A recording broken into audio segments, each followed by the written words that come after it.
Hello dear students, कैसे हैं आप सभी। आज से मैंने जो पिछली वीडियो डाली हुई थी अपनी रामायण सीरीज से रिलेटेड, तो आज से मैं अपनी वीडियो स्टार्ट कर रही हूँ।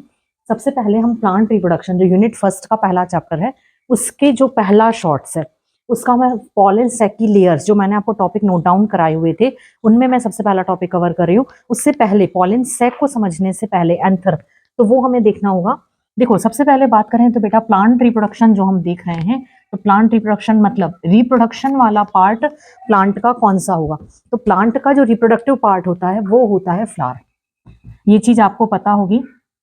तो यदि हम फ्लावर की बात करें तो फ्लावर को दो पार्ट्स में डिवाइड किया हुआ है, एसेंशियल एंड नॉन एसेंशियल। तो एसेंशियल में हमें एंड्रोशियम और गाइनोशियम जो पार्ट है, इन पार्ट्स के बारे में डिटेल स्ट्रक्चर देखना है रिप्रोडक्शन में, क्योंकि ये दोनों पार्ट ही रिप्रोडक्शन में हेल्प करते हैं। एंड्रोशियम की बात करें तो एंड्रोशियम का स्ट्रक्चर दो पार्ट से मिलकर के बना होता है। पहला पार्ट ये एंथर, दूसरा पार्ट ये होता है फिलामेंट। अब एंथर की बात करें तो एंथर का स्ट्रक्चर बाइलोब्ड होता है, क्योंकि ये दो लोब से मिलकर के बना हुआ है। अब इसके जब स्ट्रक्चर को हम और डिटेल्ड में देखते हैं तो ये कुछ इस तरह का स्ट्रक्चर बटरफ्लाई लाइक दिखाई देता है। अब आप इस स्ट्रक्चर की बात करें तो इसमें ये जो स्ट्रक्चर है पॉलन सैक, ये चार जो पाए जा रहे हैं पॉलन सैक, और सेंटर में ये चारों जो कनेक्टेड होते हैं इसे कहते हैं कनेक्टिव। और कनेक्टिव की बात करें तो ये जगह कनेक्टिव कहलाती है।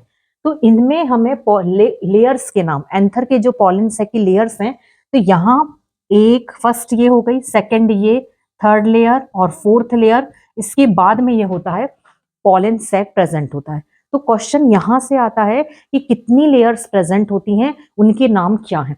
तो लेयर होती है, सबसे पहली लेयर होती है एपिडर्मिस, दूसरी एंडोथीसियम, तीसरी मिडिल लेयर, चौथी टैपिटम।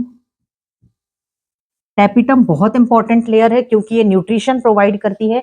ये सबसे पास प्रेजेंट होती है माइक्रोस्पोरेंजिया की, जिसमें पॉलन ग्रेन्स फिल होते हैं, तो ये न्यूट्रिशन प्रोवाइड करती है। इस तरह से ये चार लेयर आपको सीक्वेंस में ही याद करना है, 1 2 3 4, चाहे आप अंदर से बाहर याद करें या बाहर से अंदर की तरफ याद करें।